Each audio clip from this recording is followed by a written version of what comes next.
Fazilpur rail স্টেশনের ইতিহাস। Fazilpur railway station বাংলাদেশের চট্টগ্রাম বিভাগের ফেনী জেলার ফেনী সদর উপজেলায় অবস্থিত একটি রেল স্টেশন।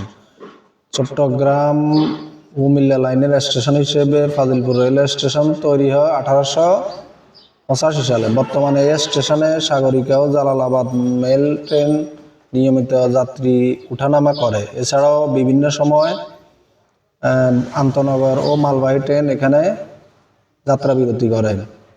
মালিকানাধীন বাংলাদেশ রেলওয়ে পরিচালনা Bangladesh railway line Akhaura Laksam Chattogram line train পরিচালক পূর্বাঞ্চল রেলওয়ে প্রতিষ্ঠাকাল হচ্ছে 1895 সাল। তো সবাই ভালো থাকবেন, আর আশা করি সবাই শেয়ার করে ফাজিলপুরকে তুলে ধরবেন মানুষের নিকট। তো ঠিক আছে, আসসালামু আলাইকুম।